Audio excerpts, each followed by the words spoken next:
PMC channel వీక్షిస్తున్నటువంటి ప్రేక్షకులకి నా యొక్క నమస్కారములు. నా పేరు డాక్టర్ డి బాలకృష్ణన్, ఆయుర్వేద వైద్యరత్న.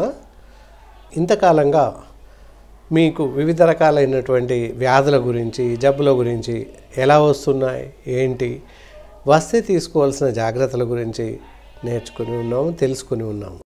ఎంత నేర్చుకున్నప్పటికీ, ఎన్ని వ్యాధుల గురించి తెలుసుకున్నప్పటికీ ఇంకా మనకు తెలియని కొత్త రకాల వ్యాధులు, పాత రకాల వ్యాధులు ఉన్నప్పటికీ వాటి సరి అయిన అవగాహన లేక, అవగాహన లోపం వల్ల మనం వాటికి తీసుకోవాల్సిన జాగ్రత్తలు తీసుకోలేకపోవడం, ఇలాంటి పరిస్థితుల్లో కూడా జబ్బులు ఎక్కువగా వ్యాపించే అవకాశం ఉంది.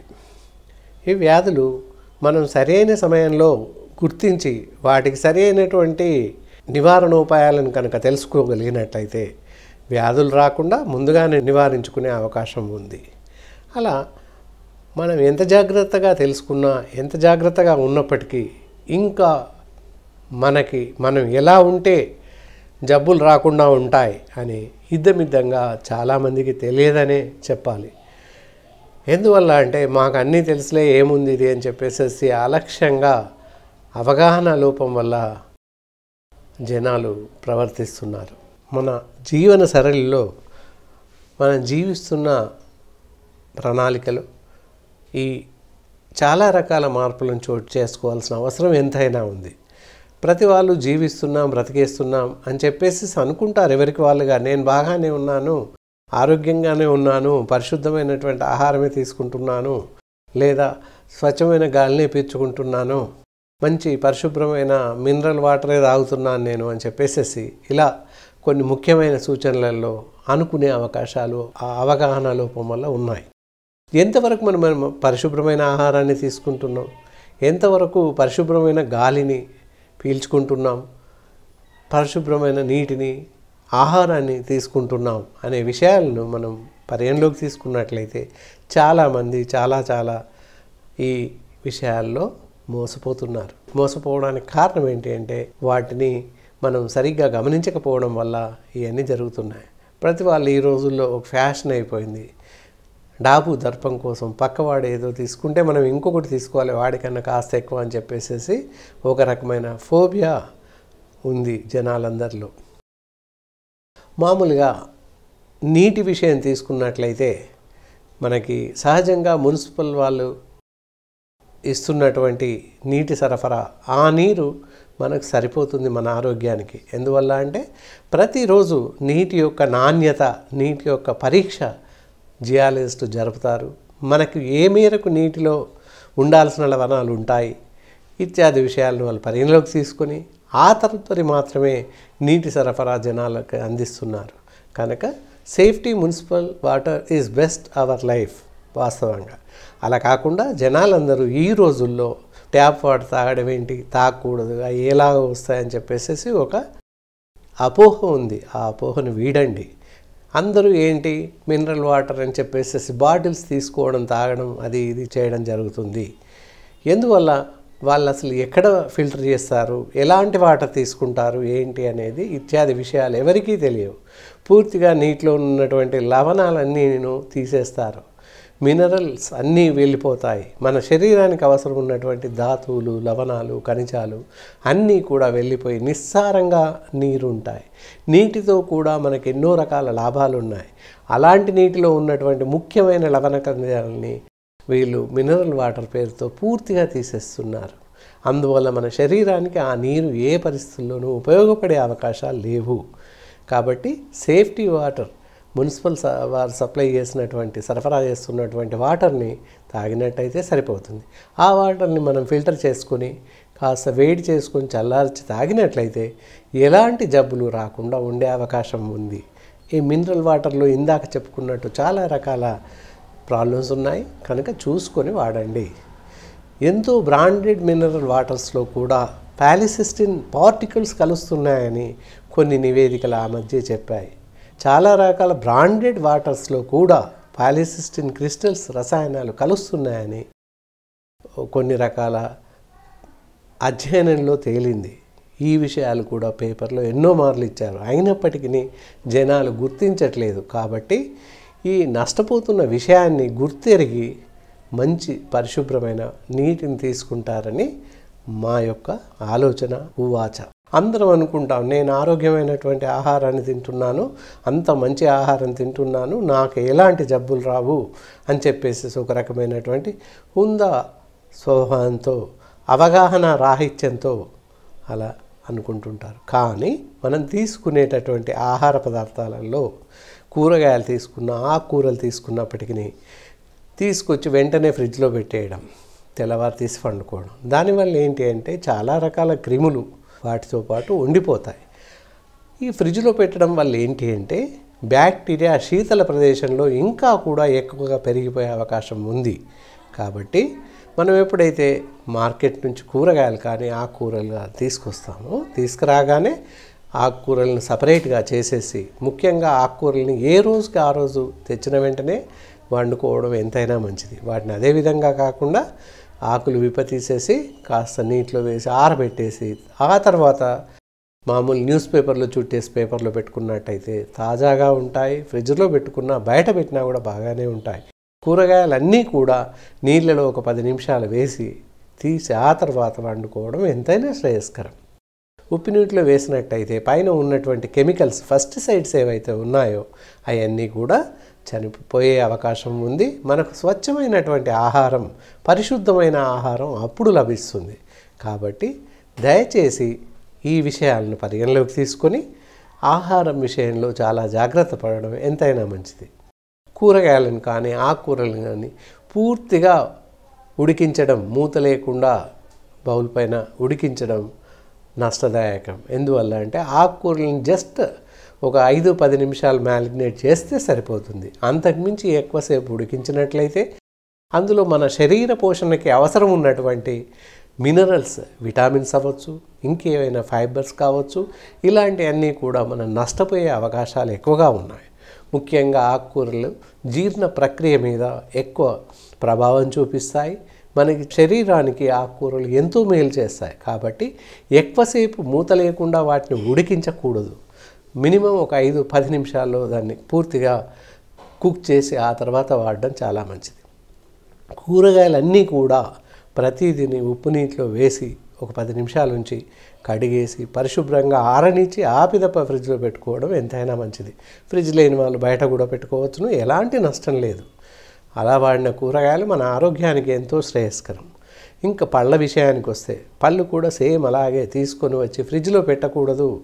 వాటిని ముందుగా పరిశుభ్రమైనటువంటి నీటిలో వేసి కడిగేసి కాస్త ఉప్పు వేసి ఒక 10 నిమిషాలు ఉంచినట్లయితే ఉప్పు నీటిలో అవి పైన ఉన్నటువంటి పెస్టిసైడ్స్ కానీ బ్యాక్టీరియాస్ కానీ వెళ్ళిపోయే అవకాశం ఉంది.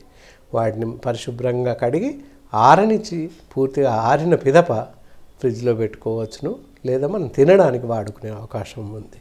అలా ఎప్పటికప్పుడుగా పరిశుభ్రంగా ఆహార పదార్థాలని మనం నిల్వ చేసుకుని వాడడం వల్ల చాలా రకాల జబ్బుల బారిన పడకుండా ఉంటాము. అందరు అనుకుంటారు తినడం తెలుసు, మనకు అన్నీ తెలుసు, ఫ్రీజ్ చేయడం తెలుసు, జాగ్రత్త పరచడం తెలుసు అనుకుంటారు. కానీ చాలామందికి ఈ విషయాలు తెలియవు. కనుక చాలా జాగ్రత్తగా అనుకరించండి, అవలంబించండి. ఇంకా ఉడకబెట్టాల్సినటువంటి పప్పు దినుసులు కానీ, రైస్, అన్నం వండుతాం అందరం, అలాంటి రైస్ కూడా ఒకసారి కడిగేసి నీళ్లు పడేసి మళ్ళీ కాస్త నీళ్లు వేసి ఒక 5 నిమిషాలు 10 నిమిషాలు ఆరనిచ్చి ఆ తర్వాత మామూలుగా వాటర్ వేసి కుక్ చేయడం మంచిది. రైస్ని ఎక్కువ మార్లు నీరు వేసి కడగడం వల్ల కూడా దానిలో ఉండేటటువంటి స్టార్చ్ పొట్టు వెళ్ళిపోయే అవకాశం ఉంది. దానిపైన ఉన్నటువంటి ఒక లేయర్ వెళ్ళిపోయినట్టయితే మన శరీరానికి B12, B1 అలాంటి విటామిన్స్ రాకుండా ఉంటాయి. దానివల్ల చర్మ వ్యాధులు ఎక్కువగా వచ్చే అవకాశం ఉంది ఆ లోపం వల్ల. కావున పప్పు దినుసులు కానీ రైస్ కానీ ఎక్కువ మార్లు కడగకూడదు. ఒకేసారి కడిగి కాసేపు నానబెట్టి కుక్కర్లో వండడం ఎంతైనా శ్రేయస్కరం. లేదా గిన్నెలో వండిన మూత పెట్టి ఉడికే వరకు ఉంచడం చాలా మంచిది. మూత లేకుండా ఉడకబెట్టడం వల్ల కూడా అందులో ఉన్నటువంటి పోషక పదార్థాలు గాలిలోకి వెళ్ళిపోతాయి. సరిపడే అంత నీటిని పెట్టి వండడమే మంచిది. ఎక్కువ నీటిని పెట్టి ఉడికిన తర్వాత మీది వాటర్ తీసేయడం వల్ల అసలు నిస్సారమైనటువంటి ఆహార పదార్థం మనకు లభిస్తుంది. కాబట్టి సరిపడేంత వాటరే తీసుకుని దానికి అంతే మోతాదులో నీటిని తీసుకుని ఆ తర్వాత పూర్తిగా ఉడకబెట్టుకొని తినడం చాలా మంచిది. ఆహార పదార్థాలు రైస్ కానీ పప్పు దినుసులు కానీ ఇలాంటివన్నీ కూడా కరెక్ట్గా సరిపోయేంత వాటర్ని తీసుకుని ఉడికించి తినాలి. అవసరమైతే ఉన్నట్లయితే కుక్కర్లో లేదా బౌల్లో అయినా మూత పెట్టి ఉడికించడం మంచిది. ఇలాంటి నియమాలన్నీ పాటిస్తూ ఉంటే ఏ మందులు లేకున్నా చాలా రకాల జబ్బులు మన దరిదాపుల్లోకి కూడా చేరవు. ఇప్పుడు ఇది శీతాకాలంలో కొన్ని రకాల జబ్బులు వస్తుంటాయి. మనకు తెలియకుండానే జబ్బులు వస్తాయి. చిన్న చిన్న జబ్బులే వస్తాయి. స్కిన్ కేర్స్ ఇప్పుడు ఏదైతే శీతాకాలంలో చర్మం పగుళ్ళు లేదా ఫేస్ పైన పగుళ్ళు అలాంటివి ఏర్పడుతుంటాయి. ఎందువల్ల అవి ఏర్పడకుండా ఉండడానికి మనం సరైనటువంటి జాగ్రత్తలు తీసుకున్నట్లయితే చలిబారి నుంచి మనం రక్షించుకుంటాం. ఈ చలి పెరుగుతుంది కనుక చలి వల్ల జలుబు వస్తుంది. ఈ స్కిన్ పైన అన్ని ర్యాషెస్ రావడం, స్కిన్ డ్రైనెస్ ఆఫ్ స్కిన్, చర్మం పాలిపోయి ఎండిపోయి పగుళ్ళు ఏర్పడతాయి. కాబట్టి చలిబారి నుంచి మనం రక్షించుకోవాలి. ఎలా అనుకున్నట్లయితే వ్యాసలిన్ పెట్రోలియం జెల్, వైట్ వ్యాసలిన్ అని దొరుకుతుంది మార్కెట్లో. ఆ వ్యాసలిన్ చర్మానికి రోజు సాయంత్రం పడుకునే ముందు పెట్టుకుని ఒక పావు గంట తర్వాత మనం పూర్తి వూలెన్ స్వెటర్స్ చేతుల నిండుగా పెయి మొత్తం కప్పుకునేలా విధంగా వూలెన్ స్వెటర్స్ ధరించడం ఎంతైనా మంచిది. తలకు కూడా వూలెన్ క్యాప్ పెట్టుకోవడం చాలా మంచిది. అది కాకుండా పడుకునే ముందు రగ్గులు కానీ బ్లాంకెట్స్ కానీ వాడడం శ్రేయస్కరం. ఈ విధంగా మనల్ని మనం చలిబారి నుంచి రక్షించుకునే అవకాశాలు ఉన్నాయి. ఏదైతే ఈ టర్మ్ మొత్తం శీతాకాలం మొత్తం ఈ విధంగా ఉన్నట్లయితే పాదాల పగుళ్ళు, చర్మం పగుళ్ళు ఇవన్నీ కూడా రాకుండా పెరగకుండా ఉండే అవకాశం ఉంది. కావున ఈ జాగ్రత్తలు పాటిస్తూ శీతాకాలం మామూలుగా బయట వెళ్ళదీసే అవకాశం ఉంది. ఒంటికి కూడా సబ్బులు కాకుండా బాత్ పౌడర్స్ అవి దొరుకుతాయి. అలాంటివి శీతాకాలం మొత్తం వెళ్ళే వరకును బాత్ పౌడర్ లాంటివి వాడినట్లయితే కూడా చాలా బాగా పనిచేస్తుంది. ఎందుకంటే హెర్బల్ పౌడర్స్ కలిపి మంచి బాత్ పౌడర్స్ తయారు చేస్తుంటాము. కాబట్టి దానివల్ల పగుళ్ళు, చర్మ రక్షణ ఇవన్నీ కూడా చాలా బాగా కాపాడుతుంటాయి. కాబట్టి సబ్బు వాడకుండా బాత్ పౌడర్స్ వాడడం ఎంతైనా మంచిది. ఈ విధంగా ఈ రక్షణ చర్యలు, జాగ్రత్తలన్నీ తీసుకుంటూ మన ఆరోగ్యాన్ని కాపాడుకునే అవకాశం ఉంది. ఎలాంటి ఔషధాలు లేకుండా, ఏ డాక్టర్ సలహాలు అవసరం లేకుండా ముందు జాగ్రత్తగా మనం ఇవన్నీ చేసినట్లయితే దాదాపుగా ఒక 50%, 60% వరకు మనకి ఎలాంటి వ్యాధి రాకుండా ఆరోగ్యంగా ఉండే అవకాశం ఉంది. ఇంకొక ముఖ్యమైన గమనిక ఏంటి అంటే ప్రతి మానవుడు, సామాన్య మానవుడు ఎవరైనా కూడా ఉదయం లేవగానే మెడిటేషన్ లేదా ప్రాణాయామం అంటాము. ఆ విధంగా ప్రాణాయామం చేయడం ఎంతైనా మంచిది. ధ్యానం, ప్రాణాయామం అని చెప్తాము. మాకు చేయవచ్చు అని అందరూ అనుకుంటారు, కానీ ఎవరికీ చేయరాదు. ఎప్పుడు చేయాలి అనేది తెలియదు. ముఖ్యంగా చేయవచ్చినప్పటికీ ఏ సమయంలో చేయాలి, చేస్తే దానికి పరిణామాలు ఏంటి, దానివల్ల వచ్చేటటువంటి ఉపయోగాలు ఎలా ఉంటాయి అనేది ఎవరికీ తెలియదు. కాబట్టి ఎప్పుడు చేయాలి అంటే 5 గంటల నుంచి 6 గంటల మధ్యలో వేకువజామునే 5 నుంచి 5:30 మధ్యలో మాత్రమే ప్రాణాయామం చేయాలి. దానికి నిద్రలేచి కాలకృత్యాలు పూర్తిగా తీసుకుని స్నానం కూడా కావించి అటు పిమ్మట 5 నుండి 5:30 మధ్యలో 15 నుంచి 20 నిమిషాల వరకు చేస్తే చాలు. ప్రతి ఉదయం ప్రాణాయామం లేదా దాన్నే మెడిటేషన్ అంటాము, ధ్యాన యోగా అని కూడా అంటాం. అలా అనులోమం, విలోమం చేసినట్లయితే చాలా బాగా ఉంటుంది. మినిమం ఒక 15 నిమిషాలు చేస్తూ ఆ తర్వాత కపాలభాతి కూడా కంటిన్యూ చేసి క్లోజ్ చేసినట్టయితే బాగుంటుంది. దాంతోపాటుగా సంపూర్ణాంగాసనం లేదా శవాసనం అంటాం, ఇవి వేసినట్లయితే ప్రతి మానవుడు ఆరోగ్యంగా ఉండే అవకాశాలు ఎంతైనా ఉన్నాయి. ఒక 20-25 నిమిషాలు వాకింగ్, స్పీడ్ వాక్, ప్రొద్దున లేవగానే కాలకృత్యాలు తీర్చుకొని మామూలుగా నడిస్తే చాలు. ఒకంత స్పీడ్గా బయటకు ఎక్కడికో వెళ్ళి 2-3 కిలోమీటర్ 4 కిలోమీటర్ నడవాలని ఏం లేదు. నడవాలి, కానీ ఎక్కడ బయటకు వెళ్ళే పరిస్థితి లేనప్పుడు ఇంటి కాంపౌండ్లోనే లేదా ఇల్లు పెద్దగా ఉంటే ఇంట్లోనే ఒక 20-30 రౌండ్స్ స్పీడ్గా నడిస్తే చాలు. వాకింగ్ అనగానే మాకు సరైనటువంటి ఫెసిలిటీ లేదండి, ఎక్కడో పార్క్కి వెళ్ళాలి అనే ఆలోచన అవసరం లే. ఇంట్లో మినిమం 20 యార్డ్స్ 50 యార్డ్స్ ఈజీగా ఉంటుంది. ఆ ప్రాంతంలో మనం తిరిగితే చాలు, ఒక 20 రౌండ్స్ వేస్తే వాకింగ్ కంప్లీట్ అవుతుంది. ఒక గంట సేపు నడవండి సరిపోతుంది. అంతేకాని నడక మాత్రం మానకూడదు. నడక మానితే ప్రాణం పోతుంది అని చెప్పొచ్చు. అట్లా అందువల్ల నడక తప్పకుండా ఉండాలి. తప్పనిసరిగా నడక ఉంటే చాలా మంచిది. ఈ విధంగా సరిపోయేటటువంటి భౌతిక ఫిజికల్ ఎక్సర్సైజ్ అంటారు. ఈ విధంగా ఇవి చేసినట్లయితే ప్రతి మనిషి వారి వారి ఆరోగ్యాన్ని జాగ్రత్తగా కాపాడుకునే అవకాశాలు ఉంది. మీ ఆరోగ్యం మీ చేతుల్లోనే ఉంటుంది. కావున ఈ సూచనలన్నీ పాటిస్తూ ఈ పై విషయాలన్నీ గమనిస్తూ మీ ఆరోగ్యాలను కాపాడుకుంటారని అనుకుంటున్నాను. అంతేకాక మనం తినే ఆహారంలో అన్నీ మాకు తెలుసు అని అనుకుంటారు. ఇందాక చెప్పినట్టుగా ఏం తినాలి ఏం తినకూడదు అన్నీ బాగానే ఉన్నాయి, బాగానే తింటున్నాం అనుకుంటారు. కానీ మనం తీసుకుంటుందంతా కూడా విషాహారమే. అది ఎవరికి తెలియదు. ఎలా మామూలుగా ఒక ఎగ్జాంపుల్ తీసుకున్నట్లయితే కూరగాయలు, పళ్ళు ఇలాంటి వాళ్ళల్లో పాలు, పెరుగు, మజ్జిగ ఇలాంటివి కలిపి తినకూడదు. ఇది ఎంతమందికి తెలుసు? ఎవరికీ తెలియదు. దీనివల్ల ఆహారం తీసుకున్నదంతా కూడా విషాహారం కిందికి మారిపోతుంది. అలా అంటే తీసుకుంటే వెంటనే మనం మరణిస్తాము లేదా ఇంకేదో జరుగుద్దని కాదు. వాటి వల్ల భవిష్యత్తులో మనకు తెలియని జబ్బులు వచ్చే అవకాశాలు ఉన్నాయి. ఎందుకంటే ఈ రోజుల్లో ఫ్రూట్ సాల్డ్ అని పళ్ళు, అరటి పళ్ళు, మామిడి పళ్ళు తెచ్చి కట్ చేసి వేసేసి అందులో పాలు వేసుకొని తినడం జరుగుతుంది. అలా తినకూడదు.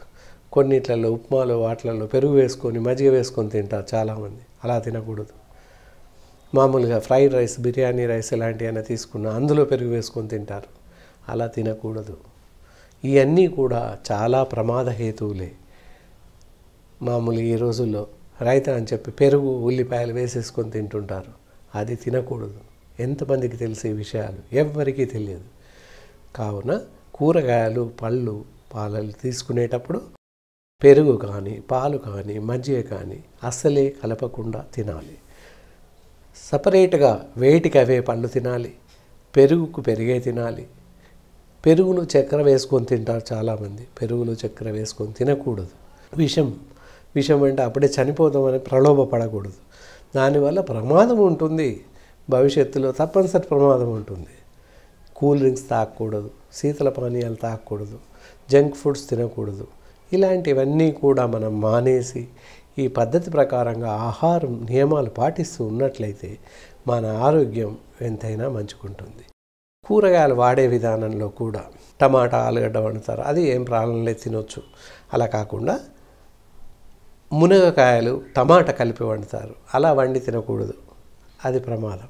ఇలా ఏ కూరలు ఎలా కలిపి వండాలి, ఏవి విడిగా వండాలి అనే విషయం కూడా ఎవరికి తెలియదు. పాలతో తయారు చేసినటువంటి పాలు విరగ్గొట్టి కేక్స్ లాగా తయారు చేస్తారు. వాటిని పాలకూరలో లేదా టమాటాలలో వేసి పెట్టేస్తుంటారు. ఈ మధ్య ఈ జాడ్యం ఇంట్లో కూడా వచ్చింది. ప్రతి ఇంట్లోనూ వారంకో 10 రోజులు ఒకసారి పన్నీర్ తీసుకొని రావడం, రైస్లో వేయడం, ఫ్రైడ్ రైస్ లాగా చేసుకోవడం, లేదా దాంతో కర్రీ చేసి వండుకొని తినడం జరుగుతుంది. ఇందాక చెప్పినట్టు పాలతో తయారు చేసింది కనుక ఏ కూరతో కలపకూడదు. దాన్ని కర్రీలాగా అసలే చేయకూడదు. అలా చేయడం వల్ల చాలా రకాల జబ్బులు వస్తున్నాయి.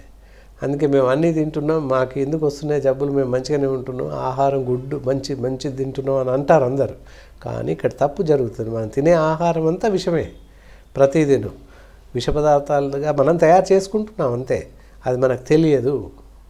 ముందు చెప్పినట్టుగా సరైనటువంటి నడవడిక, సరైనటువంటి సలహాలు, వాటి గురించి పూర్తి అవగాహన లేక అలా జరుగుతుంది. అంతే తప్ప కూలంకుషంగా వీటి గురించి ఎవరికీ తెలియదు. అంతా తెలుసని అనుకుంటాం. కాబట్టి ఇత్యాది విషయాలన్నీ పరిగణలోకి తీసుకొని చాలా జాగ్రత్తగా మీ ఆరోగ్యాలను మీరు కాపాడుకుంటారని ఆశిస్తున్నాను. ఇలా ఇంకా చాలా విషయాలు ఉన్నాయి పరిగణలోకి తీసుకునాల్సినవి, మనం ఆచరించాల్సిన నియమాలు చాలా ఉన్నాయి. ఇలాంటి విషయాలన్నీ కూడా మనం చాలా జాగ్రత్తగా గమనిస్తూ మన ఆరోగ్యాన్ని కాపాడుకుంటాం.